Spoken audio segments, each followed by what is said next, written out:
그 수요 공급에 대한 논리를 다시 한번 볼게요. 수요 공급 많이 공부하셨어요? 많이 하셨죠? 이 정도야 뭐 아무것도 아니죠. 수요 공급은 이제 그 누누이 언급해 드리지만은 결국 탄력성이라는 걸로 이제 지향을 하게 됩니다. 탄력성까지 진행되는 과정에 중요 이제 기초적인 이제 지문들을 많이 여쭤보긴 하는데 역시 에이스는 이제 탄력성이고요. 그래서 앞에 나온 기본적인 상황은 가벼운 내용으로 한번 진행해 보도록 하겠어요. 거기 수요하고 공급이 있는데 수요 쪽이 좀 더 많이 경도돼서 출제를 하는 것은 기출문제를 역사를 보면은 확인이 되고 있어요. 근데 그 비슷하기 때문에 그렇습니다. 내용상으로 거기 수요 이론 해놓고 수요의 개념이 나오죠. 개념을 통해서 밑에 수요의 성격을 도출하시면 되고요. 가끔 나옵니다. 근데 그 중에 한 테마가 중요하게 이제 그 강조를 하는 부분이 있긴 하죠. 먼저 수요 개념 1번 보면은 거기 소비자들이 나와야 되죠. 수요니까 일정 기간 나왔어요. 일정 기간이 무슨 개념? 유랑 개념이고요. 그리고 이제 구매하고자 하기 때문에 무슨 개념? 사전적 개념 밑에 바로 연결이 되죠. 그래서 우리가 얘기하는 수요량하고 실제 구매량은 항상 일치하는 것은 아닙니다. 근데 그 30회 때 수요량과 실제 구매량은 항상 일치한다 이렇게 나와서 이제 틀린 지문으로 설정한 적도 있었고요. 그 욕구가 나왔죠. 욕구는 그냥 욕구가 아니라 뭐가 동반한 욕구? 구매력을 동반한 욕구라 그래서 밑에 성격 나온 것처럼 유효수요다라고 표현합니다. 어쨌든 이제 뭐 그렇게 많이 언급하는 것은 아닌데 이 중에서 한 테마가 밑에 보면은 그 저량하고 유량 변수가 나오죠. 이건 항상 별표를 쳐놓고 작년에 이제 독립된 문제로 출제하긴 했어요. 지난번에 PPT 자료를 작년 거 가지고 연습해봤지만은 그 부분들을 이제 반드시 기억해 주시 바랍니다. 저량은 시점이 명시돼야 되는 것이고 유량은 이제 기간이 명시돼야지 의미가 전달되는 변수인데 종류를 가지고 물어봐요. 근데 그 요약집에 나오는 그 종류들이 기출문제에 나온 걸 다 집어넣었기 때문에 그것만 가지고 하셔도 충분합니다. 그리고 특별하게 뭐 다른 데서 나오는 유랑저량에 대한 예시는 언급하지 않고 부동산 시험에 맞는 예시를 국한시켜서 언급하기 때문에 나오는 것만 계속 나옵니다. 그래서 이것도 기출문제집에 나와 있는 유랑저량에 대한 예시만 봐도 충분합니다. 작년에 단독으로 나왔지만은 올해 또 나올 수도 있습니다. 지문으로도 이제 전성기 때 많이 언급했었고요. 그것만 별표 쳐주시면 되실 것 같아요. 이제 본격적인 이제 테마 들어가기 전에 약간 건드릴 것이 밑에 보면 함수가 나오죠. 함수는 뭐하고 뭐의 관계라 그랬죠? 함수는 독립변수와 종속변수 관계. 그래서 뭐 가벼운 내용이기 때문에 그 전체적인 이제 큰 주제를 들어가는 과정이죠. 그래서 종속변수라는 것은 이제 영향을 이제 받는 거죠. 근데 그 수요함수에서는 명칭에 나와 있는 수요량이 변화를 논하고자 하는 것이 목적이다 보니까 수요량을 이제 종속변수로 이렇게 잡아요. 영어로 이제 QD 이렇게 약어로 쓰고요. 근데 어떤 수요량이냐면은 이제 해당 재화가 나오죠. 해당 재화라는 것은 이제 우리 시험과 연관돼서는 출제원들이 이제 문제상에서 제시해주고 있는 어떤 목적물을 이제 해당 재화라고 생각하시면 되고 여기다가 영향 미치는 것이 이제 독립변수고요. 이 독립변수에 대한 이제 종류는 무수히 많죠. 근데 그 중에서 해당 재화 가격이 가장 이제 중요하고요. 그 나머지들은 이제 뭐라고 퉁쳐요? 나머지들은 가격 이외의 퉁치죠. 그래서 이제 그 개별적인 이제 종류를 보면 이제 소득이 이제 언급을 하고요. 해당 재화 가격이 아니라 무슨 가격? 다른 재화 가격. 그리고 요즘에 이제 종종 나오는 예상. 또 가격이 어떻게 변할 것인가에 대한 예상. 그리고 이제 그 LTV가 언급하죠. LTV가 뭐라 그랬죠? 바로 지난주에 했던 거. 1번 대부 비율, 2번 두부 비율. 대부 비율 그러죠? 이제 은행에서 대출을 결정할 때 담보 잡아서 하는 거 대부 비율. 그리고 DSR. 이게 총부채 상환 비율. 그 각종 이제 세금. 이런 무수히 많은 요소들이 이 해당자 수요량이 이제 동시에 타격을 준다 그랬어요. 근데 동시에 타격 주지만은 동시에 타격 주는 걸 분석하는 것이 되게 어렵기 때문에 복잡해지기 때문에 경제를 좀 단순화시킬 목적으로 얘네들을 다 퉁쳐서 뭐라 그런다 그러냐면 얘네들을 가격 이외 요인. 그래서 이제 어떤 법칙을 설명하기 위해서 요 가격 이외 요인들은 일단은 이제 불변이라고 일정하다라고 가정을 합니다. 그럼 뭐만 영향 미치는 거냐면 가격만 영향 미친다는 논리죠. 그럼 이 가격하고 요 수요량과의 관계, 다른 거 일정하다 가정한 상태에서 요거를 우리가 뭐라 그런다? 요 내용을 우리가 수요 법칙. 그래서 자연스럽게 이제 밑에 수요 법칙에 대한 논리를 나와야 돼요. 수요 법칙이 흔하게 나오진 않아요. 근데 가끔 가다가 이제 뭐 종합 문제를 냈을 때 지문으로 하나 살짝 들어갑니다. 보통 틀리게 하진 않기 때문에 법칙적인 논리가 이런 것이 있구나. 뭐 상식적인 내용이기도 합니다. 그래서 독립변수 종속 위치를 잠깐 바꿔보면은 가격하고 이제 수요량과의 관계를 따졌을 때 얘가 영향 주고 영향받는 수요량이라 그랬죠. 얘네들의 변화 방향이 같은 방향, 반대 방향. 반대 방향이야. 이걸 대화를 나누면은 다 아시는데 문제를 잠깐 내드리면은 이게 수요 법칙이었어요? 라고 하더라고요. 와, 얼마나 단순하게 냈냐면은 몇 년 전도 아니다. 주택 가격이 상승하면은 주택 수요량은 감소한다. 맞는 말, 틀린 말? 그냥 맞는 말이야. 근데 어떤 분은 아닐 수도 있었는데 뭐 이렇게 하더라고요. 출제는 아무 생각 없이 수요 법칙 지문을 옳은 지문을 표현했던 겁니다. 그래서 가격이 상승하면은 이것이 어떻다? 수요량은 감소하고 가격이 하락하면은 수요량은 증가. 가격이라는 독립 변수에 대해서 수요량이라는 종속 변수가 움직이는 방향이 서로 반대 방향이라 그러죠. 그래서 이거를 가격과 수요량과의 이제 역의 함수 또는 이제 반대 방향 또는 반비례 이렇게 표현하게 되는 겁니다. 지문으로 그냥 나오는 거기 때문에 복잡하진 않습니다. 그런데 이제 이거를 출제원들이 이제 그림으로 구현하는 사고방식 여쭤보는 게 뭐다? 수요곡선이죠. 수요곡선은 밑에 4번에 나온 것처럼 모양이 어떤 모양? 그래서 우하향이란 모양 알아두셔야 돼.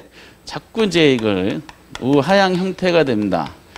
이게 이제 독립변 그림을 그리다 보면은 시장 그려야 되는데 이 독립변수의 가격을 어디다 잡아요? 종축에다 잡죠. 수요랑 흥축에다 잡아가지고 서로 움직이는 방향의 반대 방향에서 이렇게 우하 형태까지를 이제 기본 원리로 잡죠. 딱 한 번 역사상 7회 때인가 8회 때인가 보면은 수요곡선이 우상향 형태다라고 표현한 적이 있었어요. 야, 그런 질문 또 나와야 되는데. 우하향.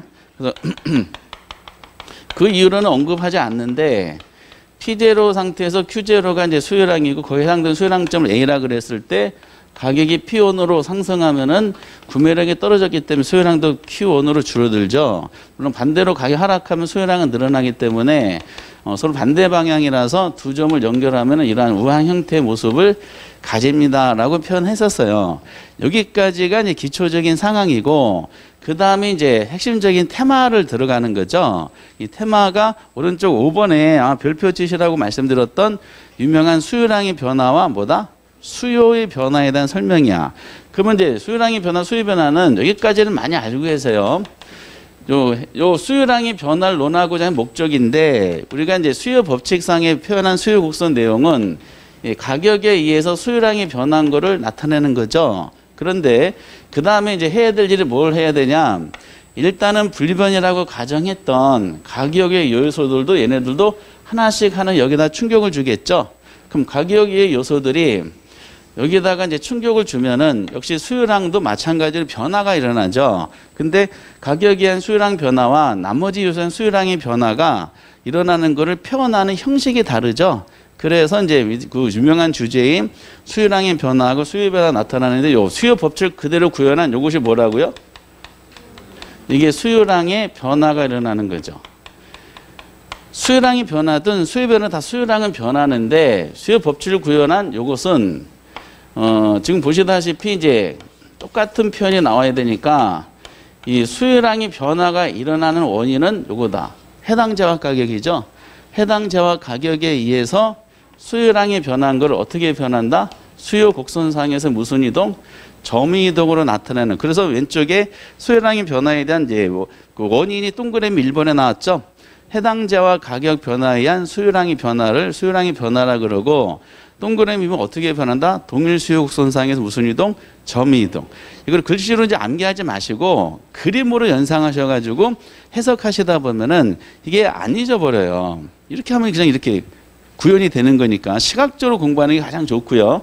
그런데 이제 가격이 요소가 충격을 줘서 수요량이 변하는 건 마찬가지인데 변화가 일어나는 모습이 다르죠. 요거를 이제 우리가 수요의 변화라 그러고, 수요의 변화를 일으키려면은 위에랑 다르게 설명해야 되니까 요거 위에서 곡선상의 점의 이동을 통한 수요량의 변화를 일으켰던 요 가격은 뭐다? 일정하다고 가정하는 거죠. 얘는 변하지 않았어요. 변하지 않았음에도 불구하고 수요량이 증가할 수도 있고요. 수요량이. 그리고 이제 수요량이 어떻다? 감소할 수도 있어. 그럼 가격이 변하지 않았음에도 불구하고 수요량이 변화가 일어나려면은 요것을 곡선 자체가 이렇게 움직여서 표현해야 되죠. 이렇게 움직여서. 그러면 이제 수요량이 변화를 일으킨 것은 가격은 영향 주지 않았어. 그럼 다른 요소에서 수요량이 변한 거구나. 이거 우리가 수요의 변화라고 표현하고, 밑에 동그라미 1번에 나온 것처럼 원인 중에서 해당 제약 가격은 제외시켜야 되죠. 그래서 해당 제약 가격 이외에 다른 요소에 의한 수요량의 변화를 우리가 수요의 변화라고 하자. 그러면서 수요량이 변한 거를 어떻게 변하나? 동그라미 2번처럼 곡선 자체의 이동으로 표현하게 되고요. 그러면서 이게 우측으로 이동한 거를 우리가 수요가 증가했다 그러고, 좌측으로 이동한 걸 수요가 감소했다라고 표현하면서 요 내용을 가지고 하죠. 그래서 가장 기본 문제가 1회 때도 나왔던 거지만은 수요량의 변화하고 수요의 변화를 구분할 수 있을까 할 때는 뭐만 잡으면 돼? 해당자가 잡으면 돼. 해당자가 뭔지만 알면은 그게 확인이 되는데, 밑에 예제가 있죠. 그 예제도 지난번에 풀었던 예제인데, 오피스텔 시장에서 오피스텔 수요 곡선 자체 이동을 일으키는 요소에 해당되지 않는 거. 실제 시험에서는 이제 아파트를 물어봤던 거를 제가 오피스텔을 바꿔본 건데, 여기 보면 이제 곡선 자체의 이동을 일으킨다? 그 뭐다? 수요의 변화야. 우리는 문제를 제시해 줄 때 문제가 뭘 요구하는지 파악이 되게 중요해요. 문제에 물어본 것은 뭔지 파악이 안 되면은 지문에 대한 해결 능력이 안 생기거든요. 곡선 자체 이동을 일으키는 요소, 수요의 변화 요소에 물어본 거죠. 근데 그 해당되지 않는 거니까 수요의 변화 요소가 4개가 있을 것이고 수요의 변화 요소가 아닌 게 있을 거야. 근데 이 당시 이 문제는 수요량의 변화와 수요의 변화를 구분할 수 있는 능력에 대한 캐치였기 때문에, 그럼 뭘 잡냐? 해당자가 뭔지를 잡으면 되죠. 문제상의 타이틀에 주어진 것이 오피스텔이야. 그럼 오피스텔에 대한 보기 중에 오피스텔 가격 변화가 나올 거예요. 오피스텔 가격 변화가 4번이고 나머지 1번, 2번, 3번, 4번은 오피스텔 가격 이외의 다른 요소이기 때문에 다 수요의 변화고 4번만 수요량이 변합니다. 이런 문제 또 나왔으면 좋겠죠. 또 나와. 매년 나오진 않고 일정한 이제 한 4, 5년 텀을 두면서 이게 수요와 공급을 이제 돌아가면서 언급합니다. 다 어렵게 내지 않아요. 만약에 40문제를 다 어렵게 내면 어떻게 해요? 합격자분 0%가 되죠. 합격자가 0% 되면 그 해 시험은 무효가 돼버려요. 한 사람만이라도 합격을 해야지 유효가 되는 겁니다. 그래서 이제 기본적으로 40문제, 학교는 40문제 중에 28문제는 그냥 쉬운 문제를 내고 나머지 12문제를 어렵게 내는 겁니다. 어려운 문제 풀 필요 있어 없어? 풀 필요 없어. 그래서 확실하게 맞춰야 될 것은 확실하게 맞고 나머지는 찍어서 12문제는 더 맞으면 어쩔 수 없습니다. 근데 맞춰야 될 문제는 틀리고 틀리라고 낸 문제는 역시 틀리고 그러면은 방법이 없습니다. 어쨌든 이제 이런 단순한 문제가 나오기도 하지만은 역시 이걸 논하게 된 배경은 이것이 아니라 수요의 변화 요거죠. 여기 훨씬 더 많이 나오는데, 왜냐하면 이건 문제 내기 되게 좋기 때문이라 그랬어요. 왜냐하면 이제 해당자와 가격 이외의 다른 요소다 보니까 이 수요량에 영향 미치는 다른 요소가 뭐가 있는지 얘네들에 대한 질문을 하는 거지. 질문을 하고 얘가 여기다가 이제 충격을 줄 텐데 다른 요소가 충격을 받은 수요량이 움직이는 방향이 두 가지가 있죠. 증가, 우측으로 이동하는 거랑 감소, 좌측으로 이동하는 요소가 이제 등장하게 돼요. 그래서 이쪽이 훨씬 더 많이 나오면서 다음 페이지에 그 유명한 또 별표 치셔야 될 6번에 수요의 변화 요인에 대한 질문이 쭉 나오죠. 그 중에서 가장 기본적인 내용이 뭐냐면은 소득이죠. 왜 소득은 이제 수요만 영향 미치는 거야. 왜? 수요는 유효소라 그랬어요. 유효소는 뭐다? 구매력을 갖춰야 돼. 근데 구매력에 대해서 영향 미치는 것이 본인의 소득이니까 이 소득은 수요만 영향 주는 거야. 수요. 그럼 소득에 의해서 곡선 자체가 움직이고 수요량이 변화를 일으킬 때 소득의 변화 방향과 동일한 방향을 움직이는 재화가 있고 반대 방향을 움직이는 재화가 있죠. 소득 나오면 구분하는 재화가 딱 떠오르는 거. 뭐하고 뭐가 떠오르야 돼? 정상재하고 열등. 그러니까 정상 열등 나오면 무조건 원인은 즉 독립변수는 뭐다? 소득이야, 소득. 그래서 소득이 증가. 근데 소득이 증가했다 그래서 모든 재화 수요량이 다 늘어나는 건 아니죠. 소득이 증가할 때 어떤 물건의 수요는 증가하는 물건도 있고 어떤 물건 오히려 수요가 감소하는 물건도 있어요. 소득이 증가할 때 수요량도 같이 증가했다. 이 방향은 어떻다? 같은 방향으로 움직이는 거죠. 이걸 우리는 정상제다라고 얘기합니다. 정상제. 그래서 지금 이제 내가 어떤 물건을 소비하고 있는데 그 물건보다 내가 돈만 많이 벌면 저 물건을 소비하고 싶다. 그 사람한테는 그게 정상제가 되는 겁니다.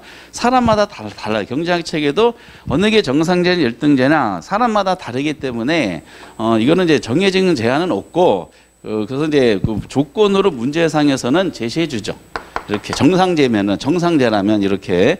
그러면 이제 소득이 증가할 때 수요가 증가했다는 것은 정상제의 경우죠. 그러면은 수요가 증가하는 건 어떻게 표현해요? 가격은 그대로 상태에서 수요가 증가한 거니까 곡선은 어느 쪽으로? 우측으로 이동해서 표현하는 예시를 했었고요.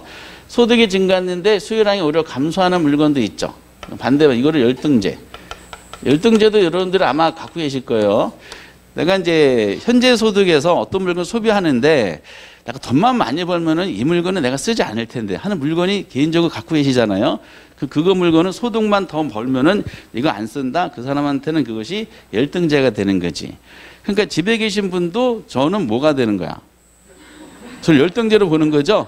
그분이 돈을 많이 번다 그러면은 저를 버리겠다는 뜻으로 한 거죠. 어쩔 수 없이 저를 데리고 사는 것은 그런 표현을 쓰죠. 어쩔 수 없이 현재 소득에서 내가 너를 데리고 산다. 라고 하면은 저는 열등제가 되는 겁니다. 그래서 이제 소정렬 그래요. 이거는 그렇게 어려운 건 아니고 이제 에이스가 있죠. 밑에 이제 그 안에서도 별표 치셔야 될 정답의 내용으로 많이 출제된 유명한 뭐다? 대체제, 보완제를 잡아야 돼요. 대체제, 보완제. 대체제라는 것은 A하고 B가 대체제다. 그럼 두 가지 물건은 소비자한테 가져다 주는 만족감은 같은 물건을 대체제다. 그래서 동질적 상품이라 그래요. 그럼 소비자는 대체제 선택할 때 둘 다 선택할 필요가 없죠. A를 소비할 때 만족감하고 B를 소비할 만족감이 같기 때문에 둘 다 소비할 필요 없으니까 둘 중에 하나만 선택하게 되는데 의사결정 기준은 뭐죠? 상대적으로 가격이 싼 거 선택하는 거죠. 그래서 이거를 과정에 대한 이해도가 되게 필요합니다. 관련제한데 그 대체제 가격이 지문은 가장 간단하게 나오죠. 대체제 가격의 상승 이렇게 이제 표현을 합니다. 이게 어디에 미치는 거? 해당 재화 수요량에 영향 미친 거를 여쭤보게 되는 겁니다. 그럼 대체제가 상승하면은 상승한 이 대체제 수요량은 어떻게 돼? 대체 수요량은 수요 법칙이 적용하니까 감소하겠지. 결과적으로 이게 어디에 미치는 거? 해당 재화. 해당 재화의 수요에 영향 미치는 건데 수요가 어떻게 돼? 증가하겠지. 그러니까 이게 비싸지는 순간에 이제 뭐 커피, 뭐 홍차 이런 거 예를 들 필요가 없고 과정에 대해서 이제 이해를 하시는 게 되게 중요합니다. 그래서 점프할 때 요것을 딱 보기 중에 주어져요. 이것이 어디에 미치는 거냐? 여기에 미치는 이제 충격에 대한 내용을 여쭤보는 거죠. 그러면 소비자는 요 물건을 살 것이냐, 요 물건을 살 것이냐. 그 두 가지 물건이 대체제랑 명시해 줬으면은 상대적으로 싼 걸 사는데 얘가 비싸졌으니까 이걸 안 사겠지. 그러니까 대체제 수요량은 줄면서 그 사람들이 해당자로 몰려면 해당자 수요가 증가하고 이걸 어떻게 변한다? 곡선 자체가 우측으로 이동해서 이제 표현하게 되는 이러한 시스템이다 보시면 돼요. 그 대체제만 내는 것이 아니라 바로 밑에 뭐도 나와요? 보완제. 보완이라는 건 단어가 가진 뉘앙스가 있잖아. A하고 B가 보완제라 그러면은 A 물건을 소비했을 때 만족감이 좀 허전한 거죠. 그래서 부족한 걸 채워줄 는 B라는 물건을 같이 소비해야지 본인의 효용이 극대화된다는 사고방식이 보완제예요. 때문에 보완제의 수요량의 변화는 동일 방향 움직이죠. 같은 공동 운명체야.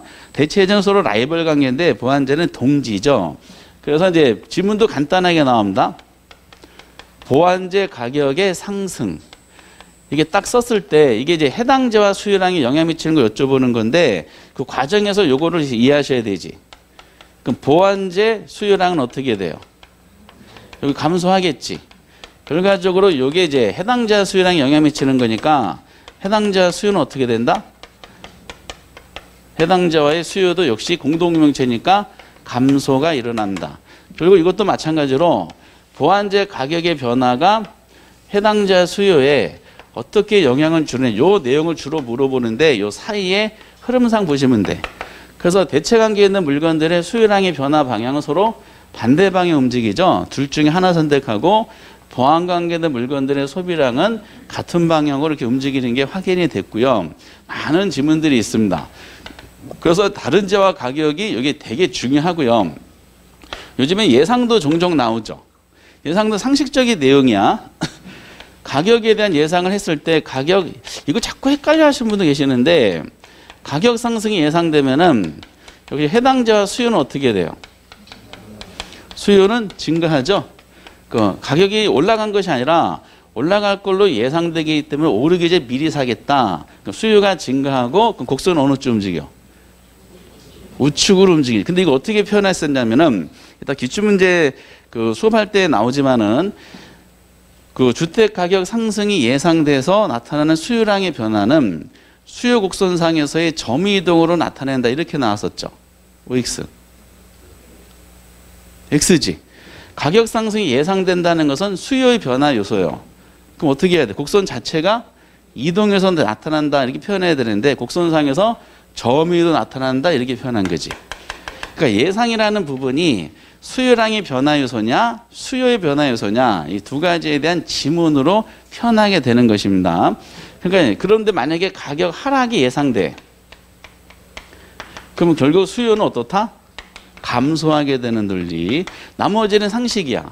상식적인 내용이 이 대부비율 있죠? 대부비율이 증가하면은 수요는 어떻게 돼?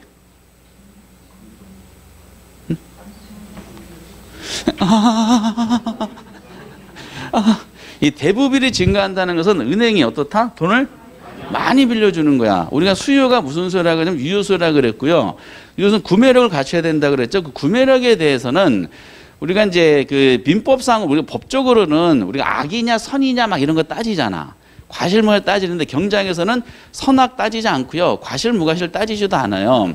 구매력을 갖추는데 구매력을 갖춘 그 과정이 어떤 원인을 통해서 갖추는지 전혀 생각하지 않습니다. 그래서 본인의 능력으로 구매력을 갖춘 것도 수요에 영향 주죠. 그게 소득이고요.